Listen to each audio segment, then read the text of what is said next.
Chứ tao còn nhìn nhìn ọn nhỏ màu rẻ như còn ắt trái ăn nhỏ màu mình to bé màu nó thấy như trò nhỏ màu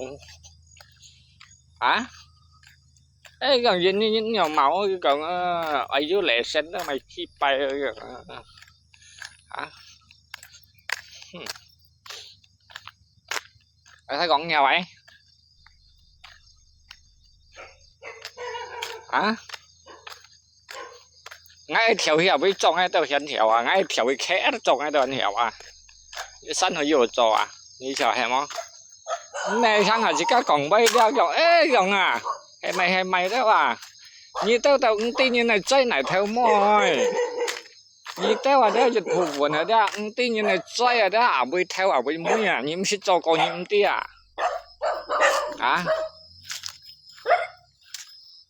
ini abai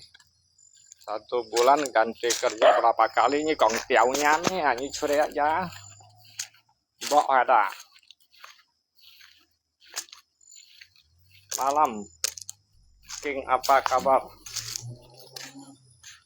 ini kongnya nih chia bawa ada kẹo thằng nhân trên bawa ada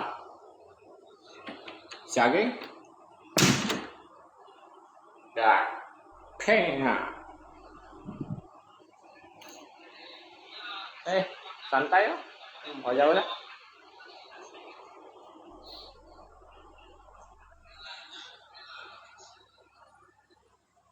sáng là chỉ có bảy màn ngay kẹo chan này để chú kẹo cảm bác hỏi chú kẹo như thế công ty như này xây công ty như này theo mới nhỉ sao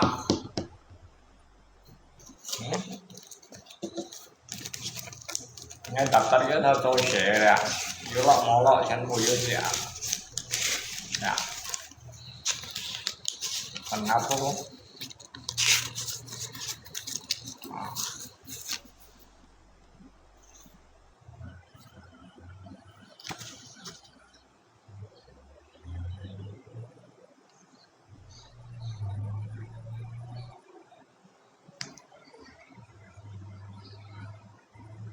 chuyện trong yêu trò nhiều món cho ấy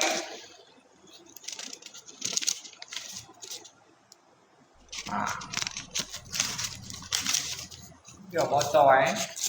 anh trong cái đất kẹo là tầm là cái phèn đó mua dùng cái đất kẹo ấy phèn đó mua dùng như cho em đó như cho như phèn là kẹo cái kẹo mua chi nên mua về như không say quá vậy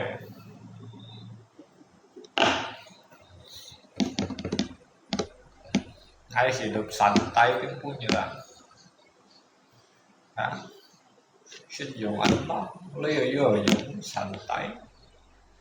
ngay chờ ngay hơn ngày mua gì lọ ngày mua gì trò con cung nhìn là ngay sẵn tay tao mấy mẹ lo đi cũng như bị trò ngay mua xài mua ngay chờ khi cho ngay chờ mua cho ngay xài mua nó cái đồ bánh truy sẵn tay su sơ la luôn ok như tớ kẹo còn mày chi bay liền như thành cái sự tốt bảo lính là như món lời cho những cái tuy nha nên mua cho này sẽ gặp mang ấy những người cho ai xì cho ai mua cái sợi mua chỉ này rồi sẽ rồi ai chậm nó bắn như đó bao nhiêu sợi chủ cái shit khi cầm theo cuốn hành cầm là nghĩ mấy trăm lấy xây mấy trăm lấy đó còn mấy nhưng mà còn cửa sổ với một cành xây nha công ty như này xây này theo mấy một lần còn boy một tiên chi lấy phần lab chỉ tổng số cắt được một phần hai hay món nào nhưng chỉ đó nào ai em chỉ còn má cái một chỉ trên thầy phiên bố chỉ như trời ha cho những cái nạn nhân tao mày lấy nhá xỉ nha mày nè.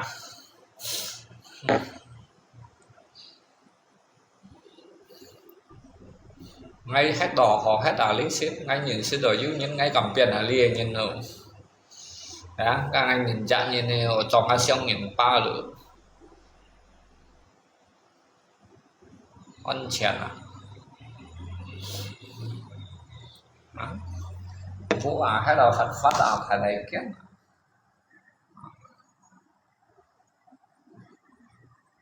cả ba bảy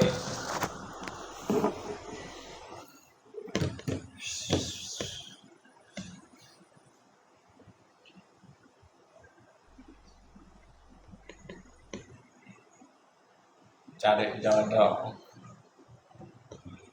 một lần còn bay á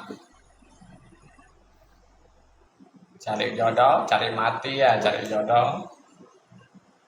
nên giờ đó món này xong xỉn ngay dia tidak percaya soal jodoh lo dia ngay dia si Phù di Malaysia kerja apa cocet à cocet anh này một ngày trò mà cái cocet theo gas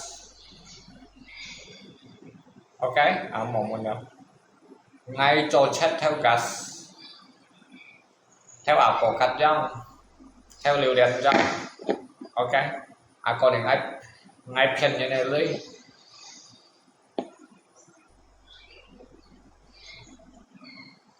cho chất theo cả boss kia ông ngay rồi ngay cho chất boss kia một cái xéo cái tới một ngày ở đây sao cho mày ngay cho chất theo lui theo gas nó cả thùng ấy mày theo chào à bóng sẽ hấp quay ngày theo vậy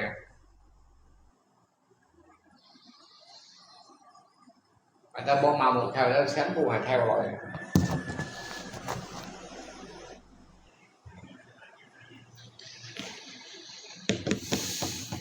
như tôi hiểu trong này không theo không dư chủ đề ảo có cắn nó gieo theo như này phân phò như là theo như này mày chia số múa được chưa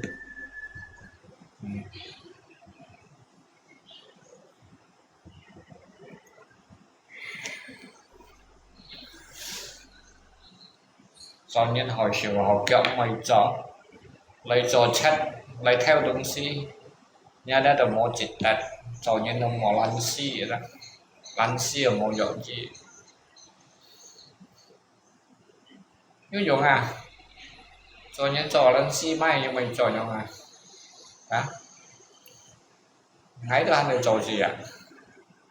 sử danh kinh của những ngày bởi vì rằng có ngay tạo ta này trò ngay mới cho này khỏi chia ngay chuẩn khỏi gì đó tapi ngay mọi à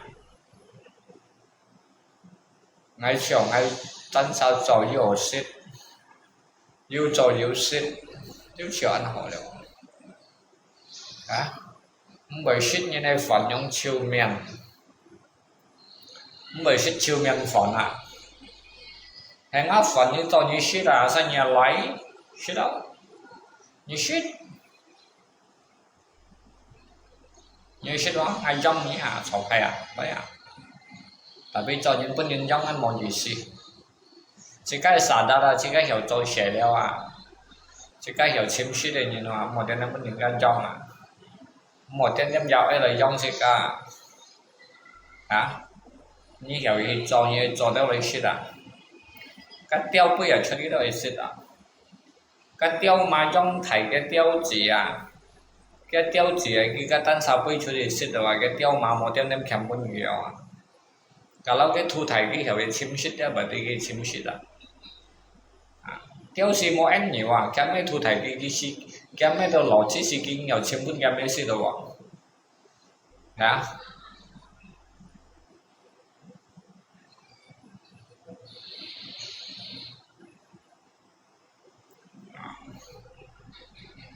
cái thùng của đá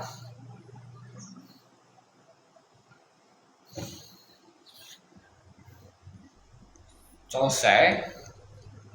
做蛇絲蕉，本是做麼？細熱條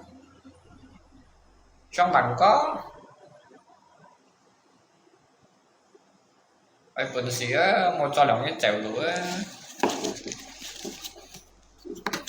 các thấy như mày còn cái tài trình đây rồi nó yếu xèo cho món những bình sĩ cho món tháng ấy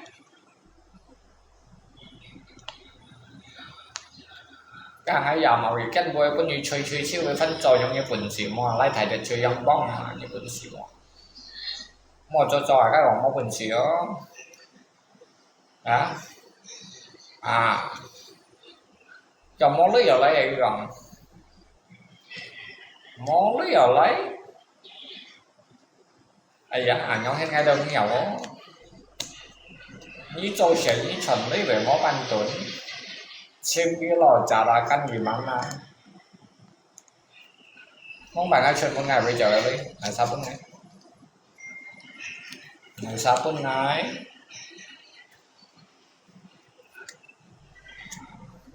cái quý ai màu chè hay ăn cẩm mấy cả những cái dầu không hắn cả những cái chủ và nó sẽ thấy cái chủ trao hình cho không bằng trò bởi chiêu bởi cho xí phần tiệm ấy cho coi sẽ ấy mà ngay theo chân này theo chân đây nhìn chiếc khăn yếu để sẽ có mấy ai cho nó trong ngoài xong anh một chiếu để chạy ở đó lấy để chạy xì theo bằng ok nhiều xong không hiểu sẽ sang nhiều khi đó lấy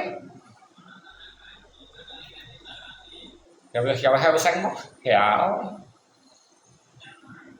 tặng có hiểu sống không hiểu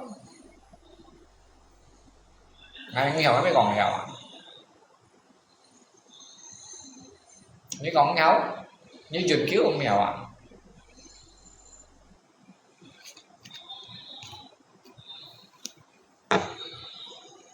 đó nếu tôi xin cho hàm mọi chén khẩu lấy chiếc cao lấy lay như trời hay món đấy trời nha lắm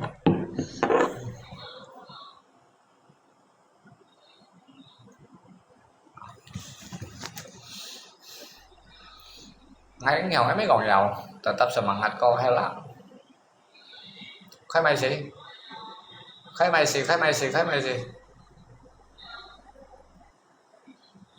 trong nhông cái HK khai mày gì nhông cái SKP khai mày gì dạo ra mà ngày còn liệu không cái đầu khai kiểu không khai mày gì liệu hay mó hay khai liệu không mó tại bên này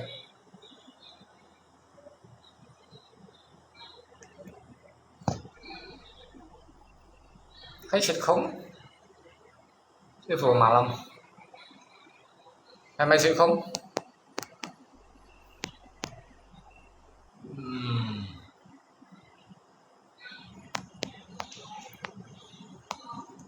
mà lắm hay mày sự không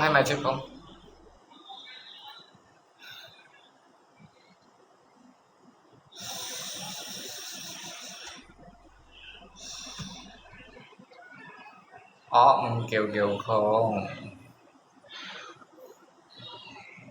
kiểu không ăn ngay hâm bà trắng mà ngay bà trắng tại với bà trắng ngay còn bà trắng thằng liệu khủng bà trắng món đấy ở tao hay món mấy tao đâu bất kỳ mít tía đâu xoay ấy các ngày bận muốn ngày xuất chín xíu có mò thường chín chết chọn nhưng mà còn nó lắm mà phải lắm đâu có mò các ngày tí và ngày bận mò thôi gì ở bên ấy còn chín thằng nó kiểu sao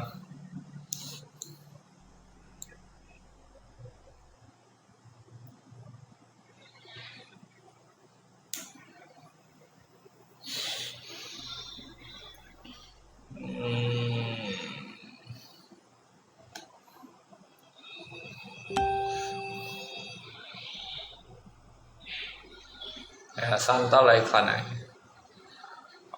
là dâu dâu chín chín một mày cầm tay bình á như con này đôi dâu dâu cày cày chó to dâu cày lấy con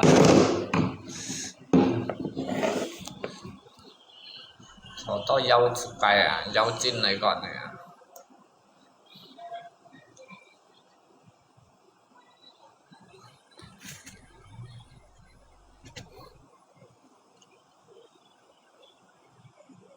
ok ngay cứ xịt được cái bộ mà làm ăn siêu sản cái chuyện siêu Olympia hay mày sai gì không Chelsea Olympia siapa sih pemalam ini Chelsea ngay dịch liều lấy ngay từ Chelsea này nhìn là ngay dịch liều lấy ngay từ Chelsea này nhìn ngay bị bệnh trẻ nhìn đi chơi ha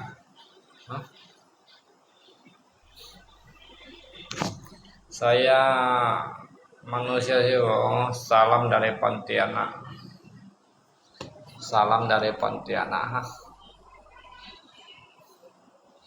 oh salam juga dari Pontianak salam dari kucingnya ngay chơi kucing hết rồi nếu kucing chơi ngã thì phong nếu ngay hết cành này thì sao đi ship tung sim bệnh nắn máy tung sim bệnh nắn ali mắc cái được phiền nhỉ bởi quỷ ship phiền nhỉ dùng phiền nhỉ cung xe nó giảm tốt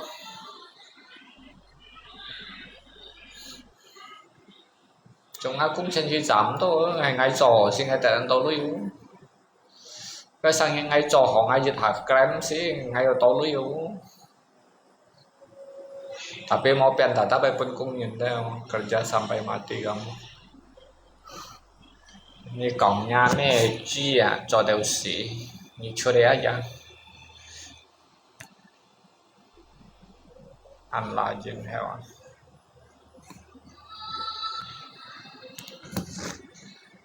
cái cổng ấy cho đều xỉ với cái cổng mà như nào với chơi xe với vô mây tròi như sườn kia nhưng dia给了他钱dia都会做啊雕啊dia给了他钱佢咩付出裝嘅dia佢一生啊車啊dia叫佢背出去去的dia人生的東西啊dia tetap要做啊你咩皇帝名啊nhà pak咩做總統啊rajin nabung jangan boros nanti jadi bos hewan như出世rồi nhà ba mẹ phong tỷ à như phân miền không như theo lấy tài bình ở dưới dụng à bao em à một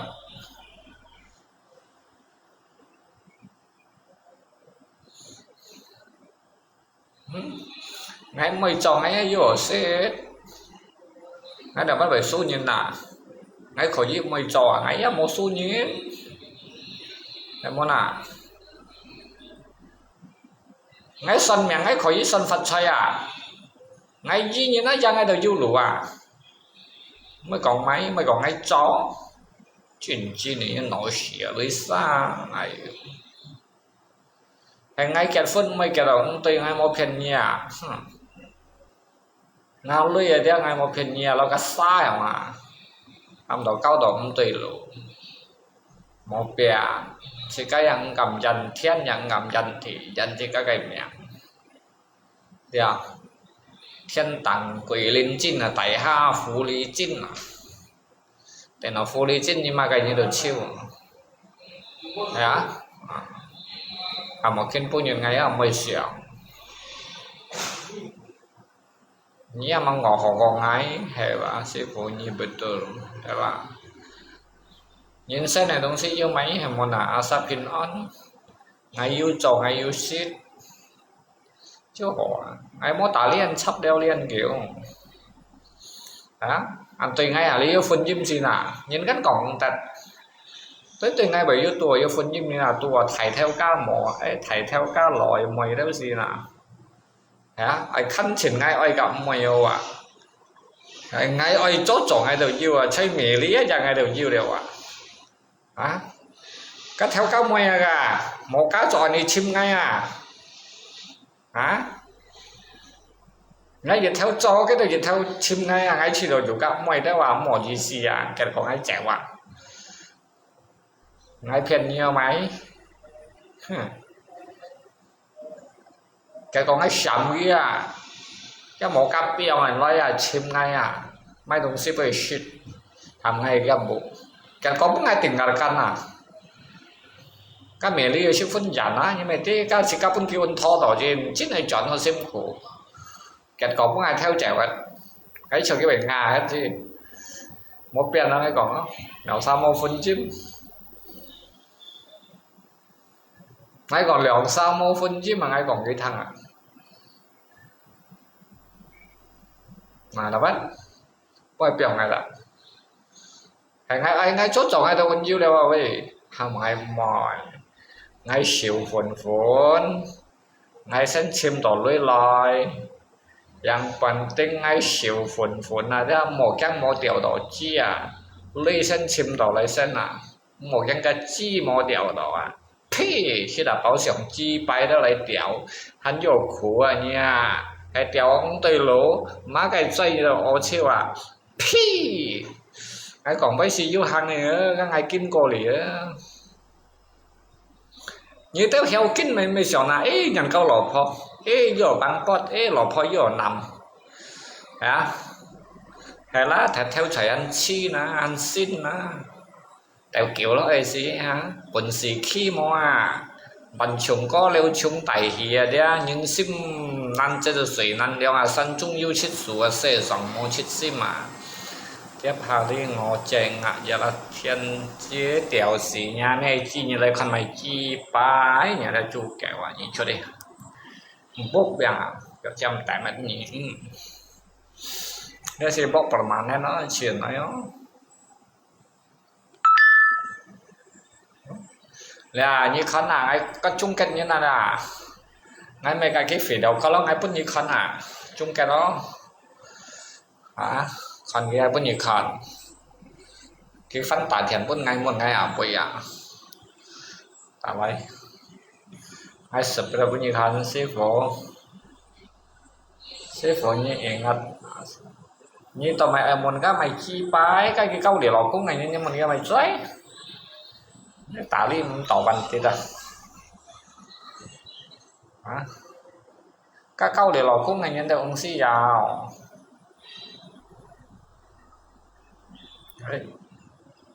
ngay sập bây giờ xem ấy ra anh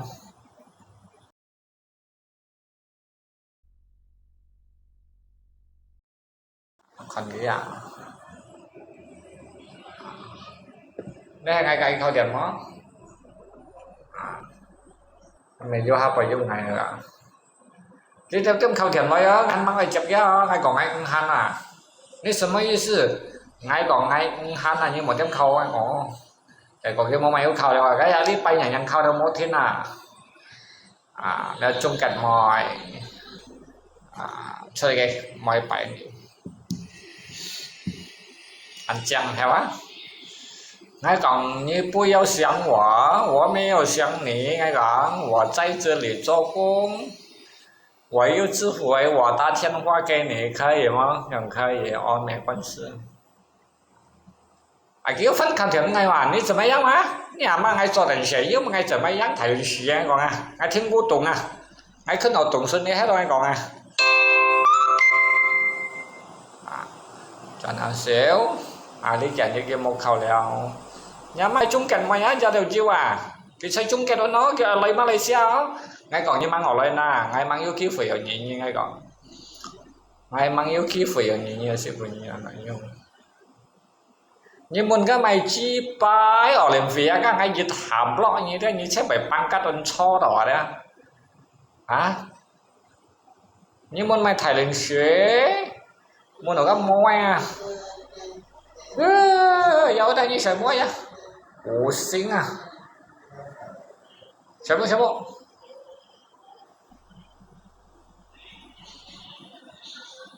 有找 cái còn cái lấy chim ngay cái còn ngay là mang họ lấy á ngay còn đấy thì xin ngay thế ngay mày pun gitu ngay cái cả đạn rồi kan mấy cái như lấy tổ ngay chỗ đó ngay chọn phun đâu phải nhau lấy rồi chỗ thật ăn tao ngay chỗ ấy nên mình cái sang siêu hay cha đó ăn tao ngay chỗ ngay đấy đi phút đó chim đó đấy cái sang siêu ấy tùy tổ ngay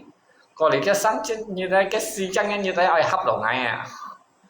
ngay chờ thế mòn coi ngay hồi đã còn nhiều thầy mày hấp đồ ngay ấy thầy mày sáng siêu hấp đồ ngay ngay chìm cả như còn đi theo sáng siêu đi theo dăm xa tà cày xa thu kẹo má đó ngay mèo ngay kiêng đó đi theo sáng siêu đó dăm xa thu kẹo má tà phi chủ con pi lục mang chết hè đây đó phú khí các ngày đồng ngoài áo ngày eo vậy đó nhưng mà cái đầu chết hè ra một cậu bởi vì chết xỉa đó ngày chìm khó ngày ti từ cái nhìn ti từ cái sim ti từ cái tải đó mọi nhà đó chơi ngang một chú muốn leo lo gì cả phân hàng ngàn triệu nhưng mà Malaysia một mày tầm bắn gì xếp bộ Malaysia một mày tầm bắn ngay saya tindak lên là chơi ngang một chú mùng mà cari yang betul-betul hela trên cho cari yang betul-betul là như mau cari betul-betul là bao nhiêu cậu đó một phần ấy cái men ăn chang ở bên ăn thải ơ ha ấy chỉ bật tèo ăn thải ơ nhìn đi cái sim con men chang chỉ bật tèo thải gọn nó ha một ngồi cái chọc bìa đó một cái ổ bên dạo ngay hả từ suy lo nhiều theo thầy xí tiểu đồ hồ tiểu khăn đó xí bộ một trái ngàn chầu sắt như còn ai bây giờ chỗ nhỏ anh nhiều phút mới đó tôi xí bộ ăn tới trái ngàn một chỗ mong tiểu tiểu đó tiểu heo vị anh đâu ngay lò xí còn hay heo vị rồi đó kiểu nhá mà ngay xí mềm khen ngay bóng bẩy này đi ngay tao khen chim lưới vậy nhỉ cá cha chơi dịch thông khỏi chứ mấy chuẩn dịch thông vậy ngay chọn xăm thông một to như là ngay sọ nhiều quăng tapi kiên pu như đây tiền nó đeo phù lý chín là chơi ngang một chú một ngày biểu xa là cái không chỉ có xí biểu susah bilang cari betul-betul aja bisa jalan ada tungsi icon kerbau sama tikus rezeki bagus hewan đó icon khăn chín chủ rồi một con nó ghép men đâu đó con nó ghép ổ bẹt dạng như đâu xỉ đó một trái ngàn một chú mông truy trùng dâu một trái ngàn một chú mông của ta mà nhau truy trùng dâu cả lâu hay còn trái ngàn một chú mông như tiểu đó các phù lý trên quả tao thu kẹo mã đó nhà trái ta tao thẹt em dịch thêm món mèn cái cầm còn nhưng ngay còn ai bấy nhiêu trả ta đừng đi đó họ theo có lý như lại chỉ nhén chim văn thọ dù cái ai họ có lý như pha nó chỉ nhén chim lọ cũng dù cái ai họ cái shit chiếu tủ kéo bọ chân cái như được món này nha gì cái shit chiếu tủ kéo bọ chân cái được một bọ bà lại cái tiểu quấy đó hắn còn một bọ luôn cái lọ phôi ở bên theo cái bộ san nó phát chim coi đó nhau như này đó ai cũng khen ở trong xe phô tiểu cho đó như này như xoay như cho phát phôi như bị kịch xí nhau năm chỉ như nữa không phá lá đâu dù lui trong này shit chịu chọn như tà lọ phôi đó và anh tôi nhau chỉ dùng mà sang xeo ấy như đó chỉ cái âm một còn năm chỉ nhìn anh liêm mình nhìn chỉ nhìn nhá anh liêm nắm như này phun mình sẽ cái phun mình nắm cả dù cái phun mình chỉ nhìn này phun mình nắm chỉ nhìn này phun mình đây vào đây chỉ cái âm một còn năm chỉ nhìn họ đều theo dịch phụ vốn là năm chỉ nhìn trăm sang nhén shit chịu tụ kéo tiểu coi phân phó giá dư cái chân xe giàu cái trái mà kinh xe lấy bên kia tạ giá dêu tapi như còn ngá xỉu thế hay còn lấy tạ lò phó ra ngay lò shit còn đang ngá xỉu ngay đồng shit thêm thung rồi chỉ cần một cho tật đến bị kia chú bà ba chú bà mẹ 还爱打满到外打，真正的爱不便宜啊，这个还没啦，人生的东西。cái nếu mà ở tiền chính là phân phối như nào chỉ cái tôi năm chỉ nhé là lấy chỉ ngay cậu chéo còn như tiền máu còn như tép máu có cái phân phối nhân mình chỉ cái tùy xíu cái tạo phân phối nhân cái là mô dụng à cái là bàn phò à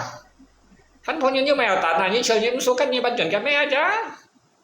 như tại cái chân nhân mỏng mỏng theo chủng mũi chơi ở trong hết như hồi như gì to mỏng em muốn à cái gì cái mấy trong lấy ra mấy bún như tạo à sao à cái mấy trong lấy bún như cao lấy cho chỉ phao à mấy bún như cao lấy tặng là tiểu chi lấy tả chi à mấy à bún như cao lấy cho chỉ phao à bún như chân thoại à chân cái hạ thoại à rồi bên này những cái cho giá phân phối những hay ăn chơi có đâu à tapi cái vậy sáng đến bảng thằng như còn cái sáng đến như mày hỏi léo hay món là tapi như siêu hì xỉu trong cái tạo phân phối như là bây giờ dùng là hay phân phối cái mô dùng à phân phối tạo bu làm trang nơi để cái cô sở dĩ ra chính phủ đó cái bởi yếu chuột khai dịch khai hầm tỏ undang ya perlindungan perempuan anak di bawah umur perlindungan perempuan anak di bawah umur karena kenapa nhưng vì sao ngài như lai chỉ những chuyện đi chiều cái là sống ao tỏ na chịu thiên na của lấy tả như anh to miệng như chiều một số cách leo chiều bỏ sẵn dấu đó bên nhận cái mẹ chứ tao cái bám thằng tao cái sự định cố đó đó ngay gì kinh nha kêu chỉ đâu cũng như mà đâu như chiều ngay cũng cho như chọn sẽ các tôi vừa bây giờ mẹ cọ sa chuẩn săn yêu săn chuẩn săn mô săn ở chuẩn thầy chủ săn là cọ sa chuẩn khung á chứ đó chẳng hạn những cái anh còn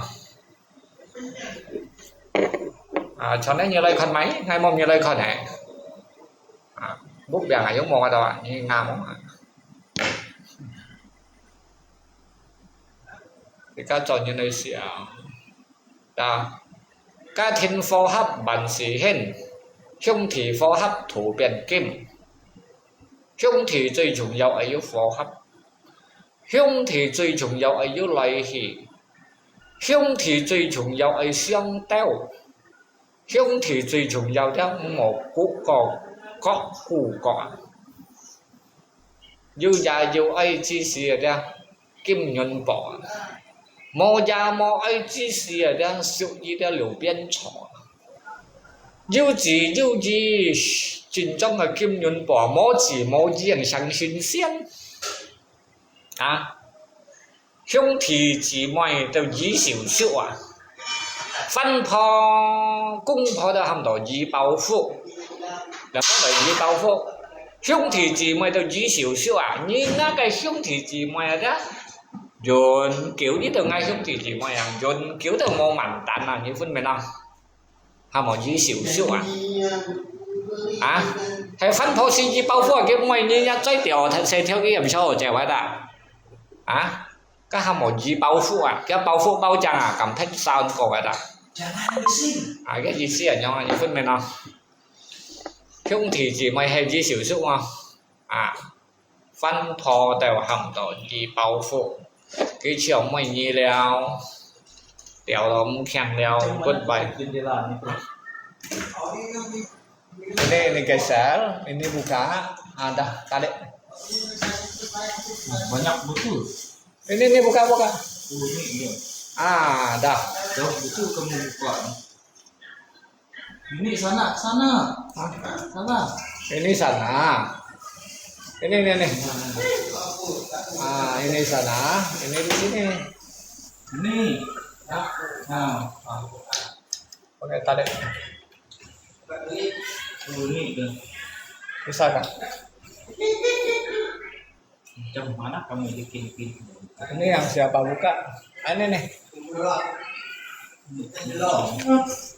unik dia tapi kamu di sini tarik di sini mana bisa kunci ini kan ini di sana tengah sana tuh iya tengah tidak di sini ini yang tengah sini ini yang sini ini tengah yang sini ini dia sini tengah tolong Bisa kah? Tidak bisa. Tarik lagi. Dah. Baru bisa kunci. Aduh. Kacau orang telepon saja dia. Ini mana ada? Kalian ada punya Mata kunci? semacam ini yo. Apanya?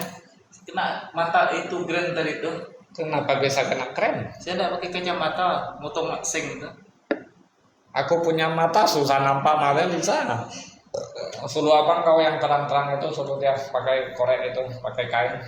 Dia kan jelas nampaknya. Xin mình hay còn hai ván. Cô sở dĩ ngay cả như cổng này không? Chỉ cách chỉ tổng cho chọn leo cũng phò. Apalagi dia share media sosial. Semua nilai fan power pun nyentai cewek atau nilai lokum. Ya, karena dalam keluarga dia tidak setia, lebih setia dalam medsos, WhatsApp lah, TikTok lah, menyer aja kamu, ya, cái một chú đồng mông ngòa, chơi ngàn một chú mông ngòa, cái cá trên kia đồng mọi người cầm cả nhìn, ujung-ujung này berpisah, pasti banyak kayak gitu. Semenjak ada medsos ya, kalau hitung janda 1 tahun ya, bagian Kalimantan Barat ada 10 juta lebih yo. Yang berpisah dalam keluarga 10.000 orang 10.000 pasangan jadi berpisah ya, bukan juta 10.000. Karena kenapa? Nomor 1 dalam medsos. Sudah kenyang tadi medsos, bangun pagi tuh handphone tengok ada orang WhatsApp kah, atau typing kah, atau DM kah, ya kan? Cái chiều cái lakum dia mau ambil keperhatian atau cái lapo tidak ambil perhatian, otomatis di dalam keluarga jadi pisah, otomatis pisah. Ya, cái chiều ngoài những câu hỏi orang luar lebih baik daripada orang dalam. Itu orang namanya bego di luar, pintar di dalam. Paham tidak? Bego di luar, pintar di dalam. Tuy một khác tụi nhân ăn chín nào tapi ngopai cái ngà chưa đều ạ. Mau chín con lọ đầu ngà con chuột cái sebab begitu. Ya kalau kita live training ini harus banyak cakap. Tipu saja. Selesai? Nyobain 10 juta. Mấy 10 juta dịch bệnh như nào? Cái 10 juta xin 6 coi đâu. Dịch bệnh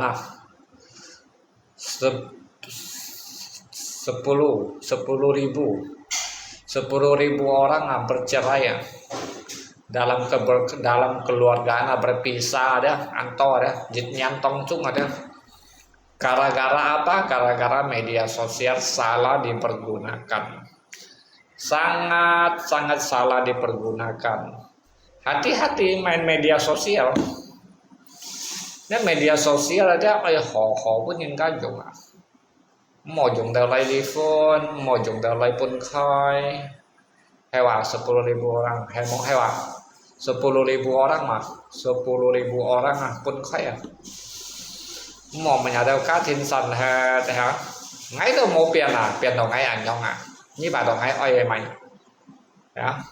Các thiên sanh là si an chi lượng đồ ngày sa, chi lượng đồ sền nhìn mà. Chỉ có thầy nhân sĩ chim tỏ, các ở bên tiểu lý bù bao ẩn khăn tỏ quá, các chơi tiểu lý đó bao ẩn má, tapi chơi có mày sa, chơi có sền nhìn chi lượng. Từ kia ba kem ấy giờ học bên khai chi xí ra sền nhìn ra ảnh đi hàng ở bên theo lụt đâu. Ya. Hàm một tâm đồ xá được một biển, tâm đồ xá được một biển, mẹ còn chỉ cả hỏi tâm đồ đeo lý là yếu còn hà chọn, yếu còn hà chọn đấyว่าต่อมาไปยงtâm tỏ chỉ cả钱钱như vậy sáu cái yếu mọi cái钱chỉ cả bạn này họ léo này, cái钱钱đó chỉ cả si mua sắm này nhong ai sáng sẽ diễn phát sinh. Tapi cái sự kiện hạ đầu cái sự chính về phát sinh mà cái phổ cộng như mà ngồi xem ngái ở những sự hệ như lý là về luận tòa sanh phùng sanh sĩ yêu song phùng Sa gặp mà xin một mình căng nhưng một ngày câu mò cái channel của dàn xuất xe nhưng không cái channel của là cái channel của hà tả bà cái lò ngay xin mấy điều chi mẹ nó đi à ngay cái chỗ con nó cái chi đấy ngay chỗ căng chi rồi rằng là đại bà đã có nó chi đấy chỉ cái chuyện này à chỗ căng rồi rằng là ngay cái biang cái bên liang nhăn nó đấy ngay cái berdiri berhidup sendiri à ngay hiểu khi dịch buồn đấy đó ngay siêu họ đều nhưng mà ngay ai chơi ngàn một chút một ngày đó ngay ai câu chi siêu chó chọn ngay đâu chiêu đều à biết về nắn á cái đó phải nắn gì chết à bây giờ với cái cá ở trong còn nghe á Malaysia Thái Ban nè hả ai gặp mấy lại không còn là rất xin chỉ các trộn nhìn semua kembali ke Cika tapi ngay chiều ngày mỏi nhưng mình ngay chiều ngày ở đã kêu chỉ đeo ra một này nha loài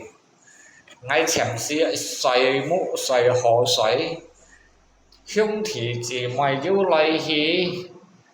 ba mấy chỉ các content chỉ các tôi chiều ăn khay lọ đèo à mới còn ơi mua đèo chi mua khay lọ còn chơi bay à như được khéo có à sư phụ logika masuk sekali cô sở với sáng hai bài con với còn đều chịu đầu ăn sạch sim ra nhưng mình ngay tìm coi sẵn xe ra ngay mày phát ổ làng nghìn lá ký ngay kenapa mau ulangin lagi enggak lah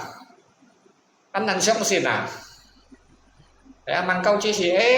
sayang beb bay khung à từ khi bay tiểu thì giống nhà xe như thế này biến sinh biến quỷ mò dâu mai dâu xe tiểu chưa chưa đây à chỉ có ăn nằm còn đéo thôi thì chỉ chìm khăn ấy sayang hay như là thôi à tapi này sau mò nhá xe bị dùng hết mó xin chỉ có làm hết à đấy à tapi cái hiểu về thì nhớ chỉ có hiểu trong kiểu á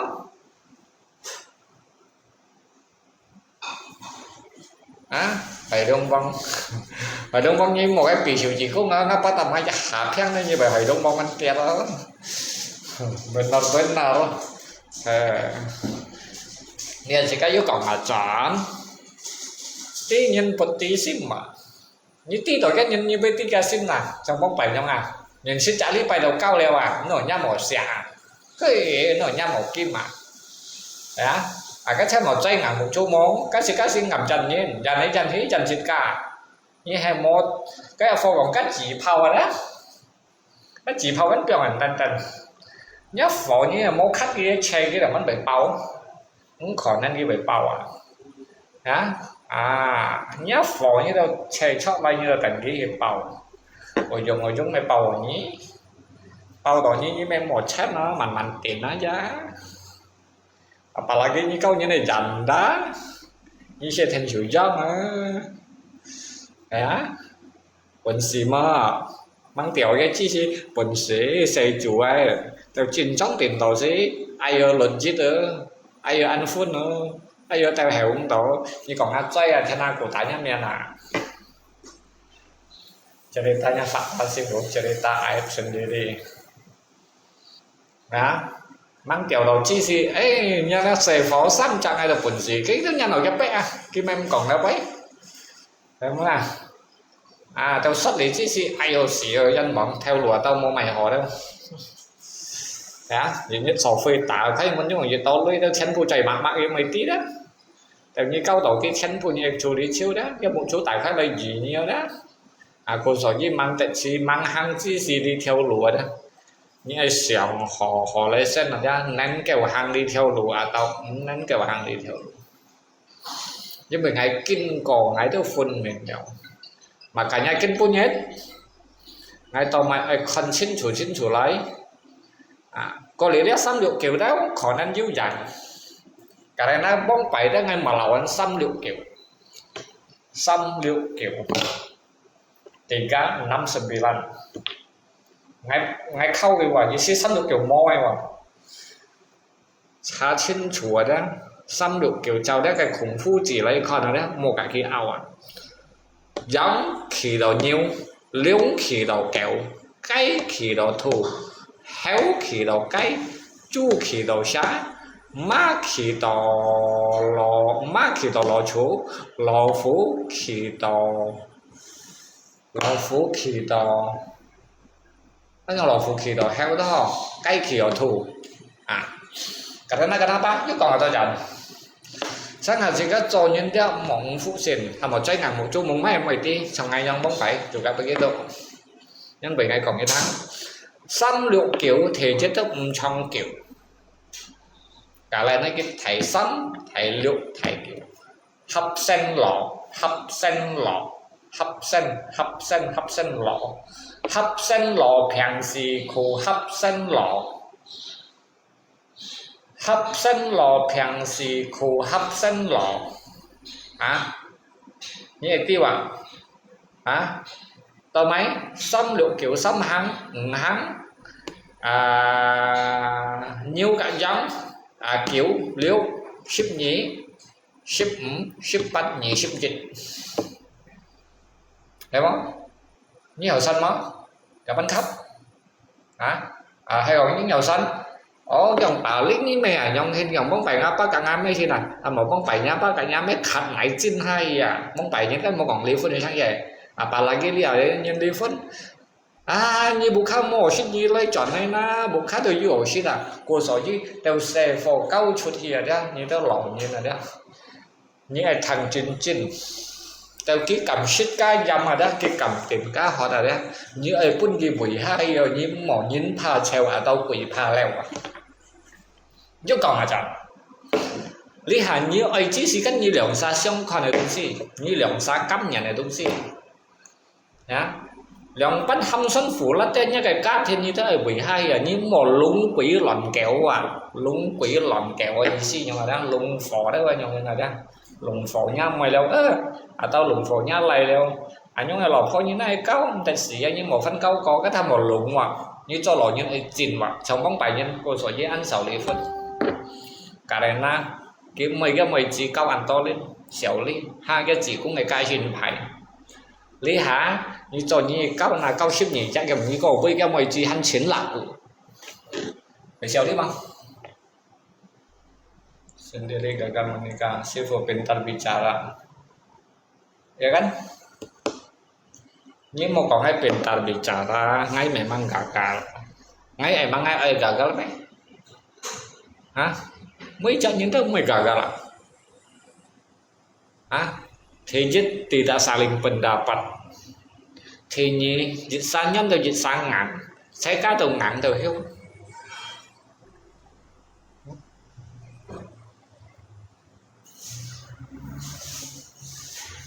emang mấy chả cá thiên số ấy này ấy buồn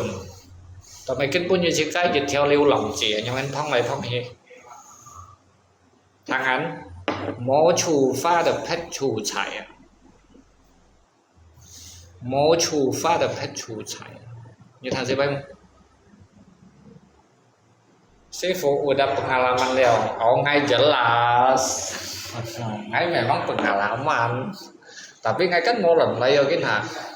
emang như thế là ngay về lần này ngay mua lần này đều ngay ai kẹt phút chốt chồng ngay kẹt phút nào mà vậy các mày chỉ tuyển đi ca sát chọn tại nào ai phiền như mấy ai phiền như ngay bên liêu cũng tả đã ngay hắn còn cái thằng ngay mang yuki phủi gì ngay mang bờ lông xì bạn sementara như chỗ như đồng này chỗ này ngay mấy nhà đó lấy ma phan nhà đó lấy hàn ngay đó gì kinh kêu bảy ma phan đâu ngay cho con như này lò cung xe phô bột chỉ xe phô xe lém chủ phấn xe xăm phụ ngay cho còi sang xe tapi đó hay ai cho như này lò cung đó ai cho họ hỏi lò cung có lý như cho lò phô đó ai cho họ hỏi lò phô tapi hiểu tercapai mà tidur dulu baru mimpi jangan sebelum tidur kamu mimpi itu salah ngay mấy khăn còn lắm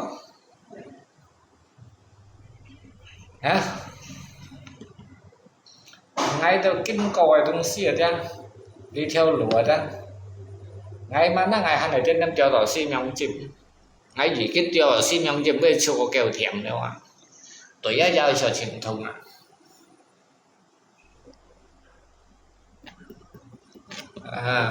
mà ngay còn có nhiều sợ thằng ngay mày chẳng còn hả những san kinh còn mày ti leo đọc ban hen hả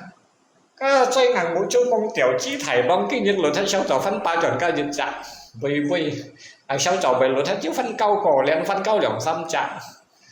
hả cái xe phôi li dông yêu là sang chun nhỏng là cái cây ma phủ chun nhỏng là vẫn như chun li như chun li thằng chun vẫn thằng chun ôi rồi chúng những sẵn rồi chẳng cái cây chỉ đều trước đây như phân mình nào sinh nhiên lười đâu đâu某西山的想这个爱种爱分明了爱知道我也可以的知道你也没有不明了怎么办我告诉你知道你没有不知道什么都不完了如果很多讲你没有不知道的没有用ngay thật đó cộng với như thằng đó cả lâu những nhiều leo cày đó là mồ dụng như thằng sẽ đang còn hai bay thầy con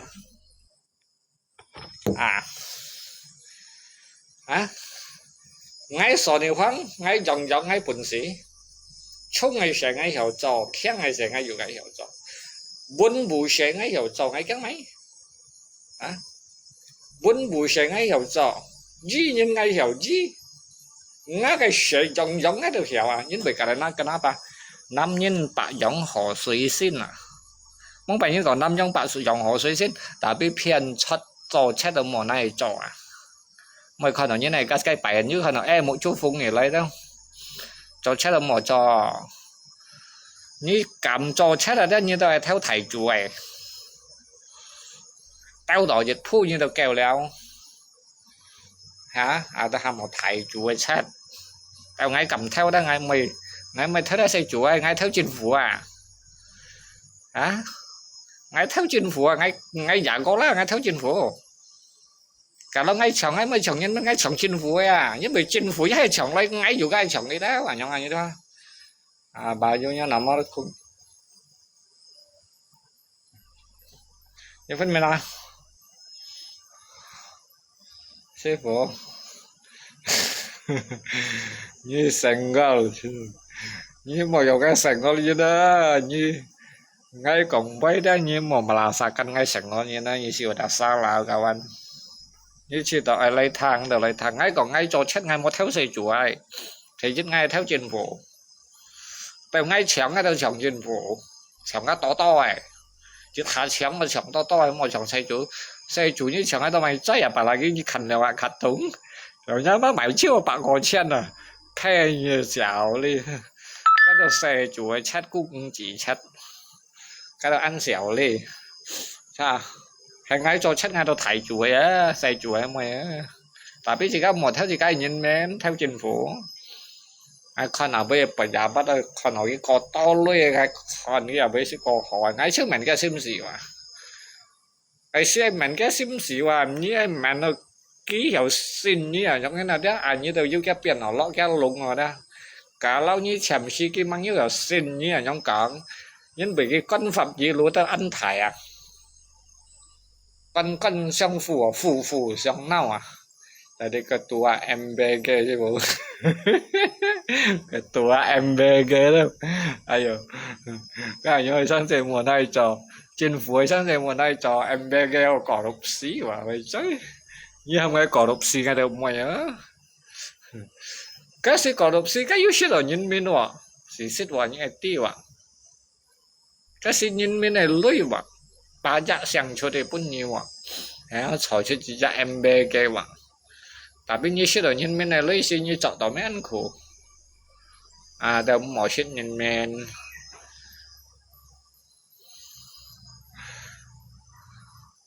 dạ em bê cái sư phụ như ngomong makan uang pemerintah như sendiri ngomong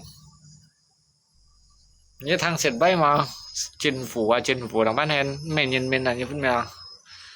các chính phủ theo lời lấy ra chỉ có theo chuẩn lời giống như nào cho tết má cái cỏ lộc xe lấy chính phủ cỏ lộc xe lấy chỉ có mình đi tù lượng bắt này chảo lá đấy chỉ có xịt được cái lấy gitu loh hiểu không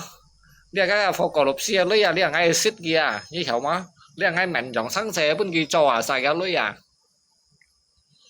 啊jadi sikat sitnya nih lu ya dia koi nyong isi secara halus jangan terlalu kasar mấy còn khéo tôi nhong lâu cái kẹn chồng cái xin nhẹ tẻ nó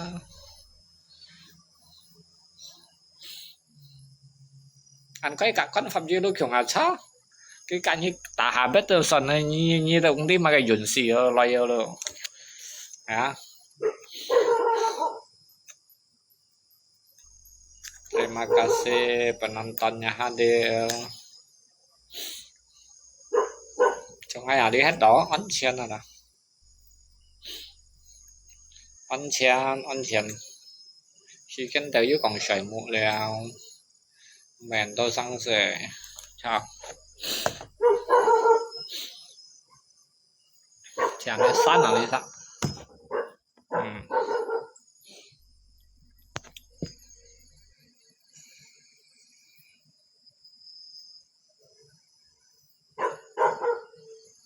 giờ thì như đó sai hiểu sống hay càng ai pháp mốt hay mà sai hiểu sống hay càng ai pháp ấy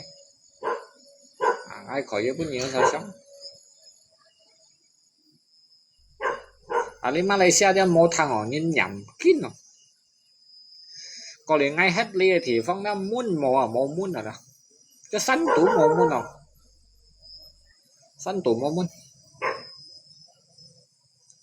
như khăn đấy thì phong ăn pha đầu về mùa muốn đâu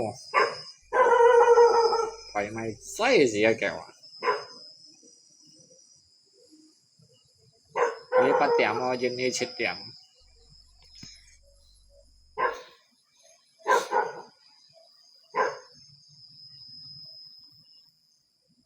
con này chạy ra ngay hiếu sẽ đâu con này chạy ra ai hiếu sẽ được luôn à ai lấy bài ăn kiểu nào ai chân lép được rồi HP mau cho là oke selamat malam semuanya